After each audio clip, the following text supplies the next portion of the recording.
Selebgram Rachel V-nya dituntut ancaman hukuman penjara 4 bulan dan denda 50 juta rupiah dalam kasus mangkir dari kewajiban karantina kesehatan usai bepergian dari luar negeri. Rachel V-nya didakwa beserta kekasihnya Salim Nauderer dan manajernya Maulida Khairunisa. Dalam persidangan yang juga dihadiri oleh Ibu Rachel dan rekan selebgram, menghadirkan 15 orang saksi termasuk petugas Bandara Internasional Soekarno-Hatta dan Wisma Atlet Pademangan. Dalam fakta persidangan diungkapkan Rachel memberikan uang sebesar 40 juta rupiah untuk biaya operasional agar tidak menjalani karantina usai bepergian dari luar negeri.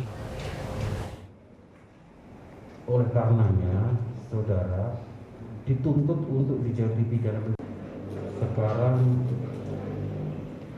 giliran tuntutan pidana dari penuntut umum.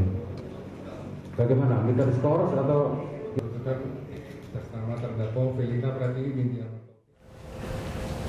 Ya, kita akan berbincang mengenai apa respon dari Kementerian Kesehatan mengenai yang disampaikan dalam persidangan hari ini terhadap Rachel V-nya.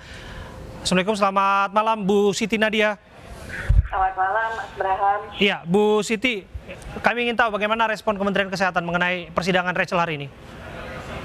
Iya, tentunya apa yang kemudian terjadi ini sudah merupakan ranah daripada hukum ya. Artinya pelanggaran ataupun juga konsekuensi dari suatu pelanggaran itu sudah tentunya di tangannya para aparat penegak hukum ya. Jadi kita tentunya akan mengikuti lebih lanjut saja ya bagaimana persoalan tentang aturan ini tentunya ditegakkan sesuai dengan kondisi kita saat ini.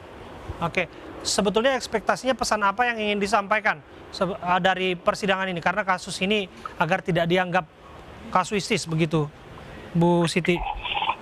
Iya, tentunya kita tahu di masa pandemi ini berbagai hal yang sudah dilakukan ya, yang merupakan upaya bersama bukan hanya pemerintah tapi juga masyarakat.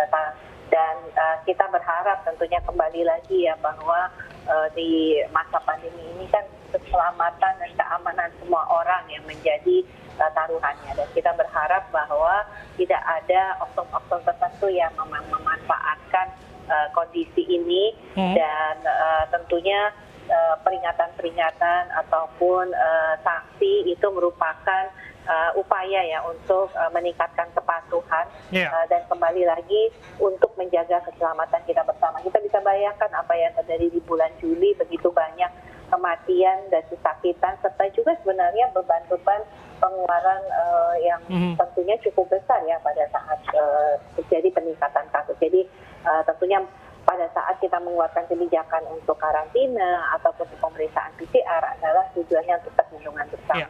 Ya, tentunya publik pasti akan berharap kasus ini tidak hanya menimpa Rachel sendiri. Artinya setiap orang yang berani melanggar undang-undang karantina kesehatan, termasuk menolak untuk karantina usai bepergian dari luar negeri, pejabat publik maupun siapapun dia harus ikut aturan itu, begitu ya Bu Siti?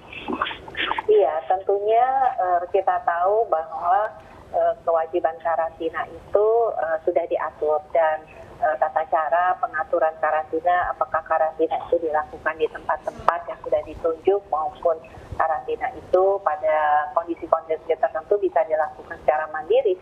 Tentunya ini yang menjadi acuan kita bersama. Dan sebenarnya selama masa karantina itu betul-betul harus dilakukan karantina ya, jangan kemudian karantina tapi kemudian masih melakukan aktivitas di luar.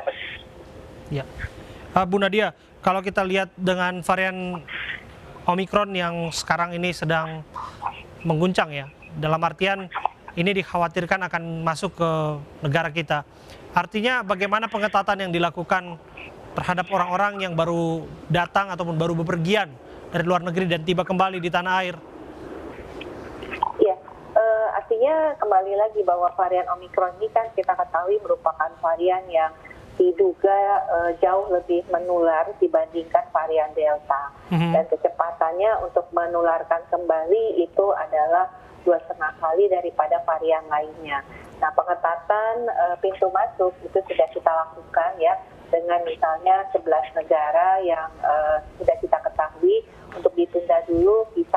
ke Indonesia, maupun WNA yang punya riwayat untuk pernah berkunjung 14 hari sebelumnya juga tidak diizinkan untuk masuk ke Indonesia saat ini. Selain itu, perpanjangan karantina menjadi 10 hari sebenarnya bentuk respons kita terhadap bagaimana kita mencoba supaya tidak ada varian baru ini masuk ke Indonesia. Tapi kembali lagi bahwa aturan-aturan ini tentunya harus kita pahami sebagai kepentingan bersama ya, termasuk juga perpanjangan menjadi 10 hari ini juga harusnya menjadi sesuatu yang dipatuhi bersama. Terima kasih Bu Siti Nadia Tarmizi, juru bicara vaksinasi COVID-19 Kementerian Kesehatan sudah bincang bersama kami.